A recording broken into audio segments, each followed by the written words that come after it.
Hello प्यारे बच्चों, एक बार फिर से आप सभी का अपने चैनल स्मार्ट लर्निंग पॉइंट में स्वागत है। यहाँ हम इंटर क्लास के कुछ इम्पोर्टेंट टिप्स लेकर आए हैं आपके काव्य में। बच्चे टिक लगाने में बहुत ही कमज़ोर होते हैं, नहीं लगा पाते हैं। अगर आप अच्छे से पूरे साल अच्छे से स्टडी हिंदी का भी करते हैं तो लगा सकते हैं। बट बच्चे तो हिंदी को बहुत इजी समझते हैं और वाकई इजी होती है, बट इसकी सिलेबस जो है वो बहुत बड़ी होती है। आपको गद्यांश पद्यांश याद करना रहता है, फिर आपको संस्कृत में भी याद करनी रहती है। कई ऐसे हैं कि आपको याद करना रहता है और काफ़ी हिंदी में आपको लिखना पड़ता है। तो आइए चलिए हम यहाँ कुछ बहुत ही इंपॉर्टेंट आपको टिक बताने वाले हैं, वो भी काव्य का, कि आप काव्य में कैसे पूरा मार्क्स जो है स्कोर कर सकते हैं। आपकी जानकारी के लिए बता दें कि एग्जामिनर जो होता है, अगर आपके 10 में से 10 जो टिक वाला होता है, 5 तो आपका गद्यांश होता है, 5 काव्य होता है। अगर 10 में से 10 आपका सही है तो फिर बाकी आप उधर कहीं अगर गलत भी लिखे होते हैं तो उसे इग्नोर कर देता है। वो जानता है कि बच्चा बहुत इंटेलिजेंट है क्योंकि इसका टिक वाला एकदम से सही है। इसलिए आप लोग जो 10 टिक वाला होता है उसको पूरे सही सॉल्व करने की कोशिश करें। उसी के लिए आज यहाँ हम वीडियो बना रहे हैं कि हमारे जो प्यारे बच्चे हैं वो अच्छे से स्टडी कर सके इसका टिक वाला, क्योंकि आपका 16 फरवरी आ रहा है, 2 ही 3 दिन बचे हैं। आप सभी के दिल की जो धड़कनें हैं बहुत तेज हो चुकी हैं। आखिर हिंदी में क्या कैसे आएगा, फिर भी आप लोग की तैयारी अच्छे से ही होगी, बट फिर अंदर से कुछ ना कुछ मतलब आप लोग को फीलिंग अजीब सी आ रही होगी कि कैसे हम लोग देंगे, कैसे क्या। तो आप लोग चिंता ना करें, बहुत रिलैक्स मूड से रहें। आप बहुत ही रिलैक्स मूड से एग्ज़ाम का पेपर दीजिएगा, क्योंकि आप लोग के हड़बड़ी से ही कई क्वेश्चंस गलत हो जाते हैं। तो आइए चलते हैं, इस वीडियो को स्टार्ट करते हैं बिना टाइम को वेस्ट किए हैं। प्यारे बच्चों, यहाँ हम आप पढ़ते जाएंगे, आप ध्यान से सुनेंगे और आपको कुछ नहीं करना है। इसी में से कई क्वेश्चंस आपके फंस जाएंगे यूपी बोर्ड में। तो चलिए यह वीडियो को स्टार्ट करते हैं बिना टाइम को वेस्ट किए हुए। अब देखिए, यहाँ सबसे पहले क्वेश्चन है, कुहासा और किरण किस विधा से संबंधित हैं। प्यारे बच्चों, इसके साथ में यहाँ डेट भी दिया रहेगा कितने सन में क्या क्या पूछा गया है। अब देखिए, कुहासा और किरण देखिए, कुहासा और किरण किस विधा से संबंधित रचना है, तो वो हो गया नाटक। कुहासा और किरण के लेखक कौन है? विष्णु प्रभाकर। यज्ञ के, ये देखिए क्या लिखा है यहाँ, भूदान यज्ञ के लेखक कौन है? प्यारे बच्चों, ये उड़ रहा है क्योंकि हवा बहुत तेज चल रही है। देखिए, तो अब स्टार्ट करते हैं। देखिए, भूदान यज्ञ के लेखक कौन हो गए हैं? विनोबा भावे हो गए। देखिए, चंद क्षण वर्णन की महिमा के रचनाकार कौन है? कवि गंग हैं। कौन है? कवि गंग हैं। देखिए, फिर इसके बाद में आपका दिया गया है प्यारे बच्चों, निंदा रस के निबंधकार के रचनाकार हरिशंकर परसाई हैं। 84 वेषण की वार्ता रचना के लेखक कौन है? आप यहाँ देख सकते हैं प्यारे बच्चों, गोकुल दास हैं। यहाँ ये देखिए, आपको ये वाला जो हम बताए हैं, निंदा रस के निबंधकार के रचनाकार हरिशंकर परसाई हैं। बहुत इंपॉर्टेंट, देखिए कितने सालों से ये पूछे जा चुके हैं किस किस सेट में, तो इसे ध्यान से देखिएगा। अब देखिए नेक्स्ट क्वेश्चन हम देख लेते हैं यहाँ से। यहाँ नेक्स्ट क्वेश्चन आपका गोकुल दास हो चुका है और नीचे और भी कई क्वेश्चन हैं, उसे भी देख लेते हैं। देखिए प्यारे बच्चों, ऐसे आपको ज्यादा सही दिखेगा। यहाँ से देखिए, स्वामी दयानंद सरस्वती की रचना है, तो स्वामी दयानंद सरस्वती की रचना सत्यार्थ प्रकाशन है। क्या है? सत्यार्थ प्रकाशन है। चुंगी के उम्मीदवारी किस विधा की रचना है? एकांकी। चिता के फूल किस विधा की रचना है? तो ये हो जाएगा कहानी। यहाँ आपका नेक्स्ट है, क्या भूलूं क्या याद करूं आत्मकथा के लेखक हरिवंश राय बच्चन जी हैं। कौन है? हरिवंश राय बच्चन जी हैं। अब नेक्स्ट क्वेश्चन प्यारे बच्चों यहाँ देखिएगा, अंधा युग के लेखक कौन है? धर्मवीर भारती। ये जो क्वेश्चन है ये बहुत पूछा जाता है प्यारे बच्चों कि अंधा युग के लेखक कौन है? धर्मवीर भारती। गबन और गोदान के उपन्यासों के रचनाकार मुंशी प्रेमचंद जी हैं। कौन है? मुंशी प्रेमचंद जी हैं। आइए प्यारे बच्चों नेक्स्ट पेज भी देख लेते हैं कि नेक्स्ट पेज में किस प्रकार से क्वेश्चंस हैं। नेक्स्ट क्वेश्चन आपका आ गया है प्यारे बच्चों, यहाँ देख सकते हैं, पंच परमेश्वर किस विधा की रचना है? कहानी। ये आपका विकल्प दिया गया है, इसमें से जो राइट है वो आपका फर्स्ट है। साधना संग्रह किस विधा की रचना है? निबंध। कंकाल और तितली उपन्यासों के लेखक कौन है? जयशंकर प्रसाद जी हैं। महादेवी वर्मा की स्मरण रचना है पथ के साथी। अशोक के फूल निबंध संग्रह के रचयिता कौन है? हजारी प्रसाद जी हैं। चिंतामणि किस युग से संबंधित है? भारतेंदु युग से। चिंतामणि किस युग से संबंधित है? भारतेंदु युग।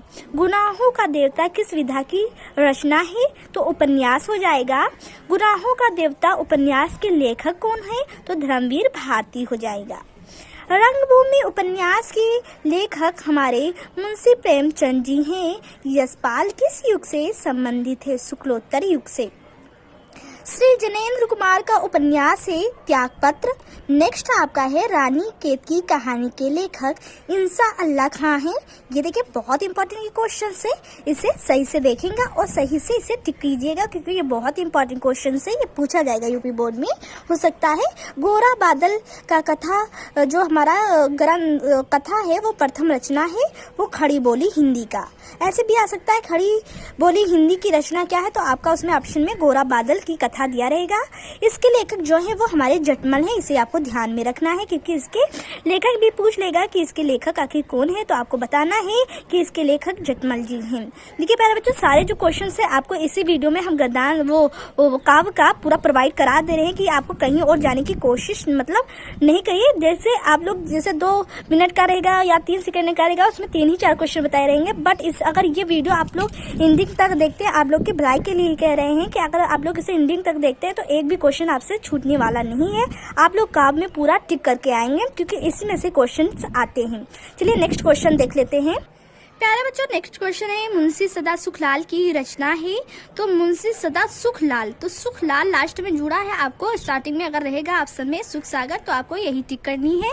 देखिए नासिक तोपखान के रचनाकार आपके सदल में से, ये क्वेश्चन देखिए बहुत पूछा जा चुका है, यहाँ देख सकते हैं आप लोग ध्यान से। देखिए धोखा निबंध है उसके निबंध है प्रताप नारायण मिश्र। देखिए आप लोग ये जितनी भी रचनाएं इंपॉर्टेंट नहीं पा पाते हैं जल्दी, तो इसलिए हम अपने प्यारे बच्चों के लिए स्पेशल बना रहे हैं कि उनका 16 फरवरी का जो एग्जाम है उसमें एक भी काव्य का जो टिक है वो ना छूटने पाए। देखिए द्विवेदी युग के ख्याति प्राप्त उपन्यास है चंद्रकांता। क्या है? चंद्रकांता। रक्षाबंधन किस युग से संबंधित है? या संबंधित रचना है द्विवेदी युग।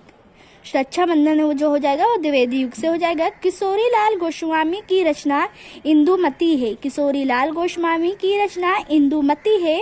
अब इंदुमती है प्रथम कहानी, तो इसके लेखक तो हमारे होंगे किशोरी लाल गोस्वामी। अगर पूछ ले इंदुमती है तो प्रथम कहानी, ऐसे आ जाएगा प्रथम कहानी क्या है? इंदुमती है। अब देखिए कथा कुसुम कलिका के लेखक तो अंबिका दत्त व्यास हैं। कौन है? अंबिका दत्त व्यास हैं। यहाँ ध्यान दीजिएगा। गेहूं और गुलाब के लेखक रामवृक्ष बेनीपुरी हैं। गेहूं और गुलाब के लेखक रामवृक्ष बेनीपुरी हैं। जयशंकर प्रसाद की रचना कमायनी इसमें है। आवारा मसीहा विष्णु प्रभाकर जी की है। नासिक तोपखान अभी हम आपको बता ही चुके हैं कि सदल मिश्र जी की है और इसमें कमायनी इनकी रचना है। भारतीय युग में किस पत्रिका का प्रकाशन हुआ?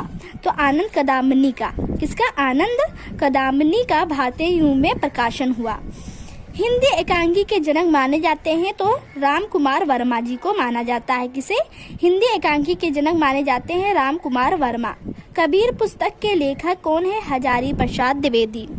तो यहाँ क्या हो गया? कबीर अगर आ गया तो प्यारे बच्चों आप लोगों ने हाई स्कूल में पढ़ाई होगा कबीर के बारे में, तो कोई बच्चे इसमें से सोचेंगे कबीर तो कबीरदास को ही आखिर किसने लिखा? तो कबीरदास को हजारी प्रसाद जी जो पुस्तक थी उसने हजारी प्रसाद द्विवेदी जी ने लिखा। प्रगतिशील लेखक संघ का प्रथम अधिवेशन हुआ। प्रगतिशील लेखक संघ का प्रथम अधिवेशन 1936 ईस्वी में हुआ। तो इसे भी आपको ध्यान में रखना है क्योंकि ये सन वाला जब आ जाता है तो बच्चे काफी इसमें कंफ्यूजन हो जाता है उन्हें। अब नेक्स्ट पेज आपका आ चुका है। निम्नलिखित में से कौन सी रचना उपन्यास नहीं है? तो उपन्यास हमारा जो है अशोक के फूल हजारी प्रसाद द्विवेदी जी की, ये हमारा क्या नहीं है? उपन्यास नहीं है। इसमें तितली, परीक्षा गुरु और गबन जो है वो उपन्यास है। प्यारे बच्चों निम्नलिखित में से कौन सा कवि छायावाद का नहीं है? तो मैथिली शरदगुप्त छायावाद के नहीं है, ये बता दें आपको द्विवेदी युग के हैं। इसमें से महादेवी वर्मा, जयशंकर प्रसाद, सुमित्रानंद पंत हमारे छायावाद के हमारे क्या है? कवि हैं। अब प्यारे बच्चों यहाँ ध्यान दीजिएगा आप लोग। देखिए निम्नलिखित में से कौन निबंधकार नहीं है? तो मुंशी प्रेमचंद हमारे उपन्यासकार थे, वो निबंधकार नहीं थे। तो इसमें से आपका ये वाला सही हो जाएगा। अब देखिए भारतेंदु युग के लेखक हैं। तो भारतेंदु युग के लेखक अगर बात कह लें तो बालकृष भट्ट हैं। कौन है प्यारे बच्चों? आपको दिख रहा होगा, बालकृष भट्ट जी हैं। अब यहाँ है घुमक्कड़ शास्त्र के रचयिता। तो राहुल सकृत्यान है। कौन है? राहुल सकृत्यान घुमक्कड़ शास्त्र के रचयिता हैं। अब नेक्स्ट है रॉबर्ट नर्सिंग होम में से की रचना विधा है। तो रॉबर्ट नर्सिंग होम की जो विधा हो जाएगी वो रिपोर्टाज हो जाएगी। गद्य विधा की दृष्टि से आत्मकथा है। तो आवारा मसीहा विष्णु प्रभाकर ने लिखा है। कलम का सिपाही हमारे अमृत राय ने लिखा है और ये हमारी जीवनी है। नीड़ का निर्माण जो फिर है वो आत्मकथा है प्यारे बच्चों। तो यहीं तक इस पार्ट में आपको इतनी तक बताएंगे। जो हमारी नेक्स्ट इसकी पार्ट वीडियो आएगी वो आपका शाम तक आ जाएगा, तो उसे पार्ट 2 भी देख लीजिएगा, क्योंकि कोई कारणवश इसे हमको वीडियो इतनी बनानी पड़ रही है। नेक्स्ट इसमें पार्ट इसका 2 आएगा, वो उसमें लास्ट तक आपको बताएंगे। तब तक के लिए इतना ही, आप इसे देखें और जो भी आपके मन में डाउट है उसे पूछ सकते हैं। तब तक के लिए इतना ही। Thank for watching this video.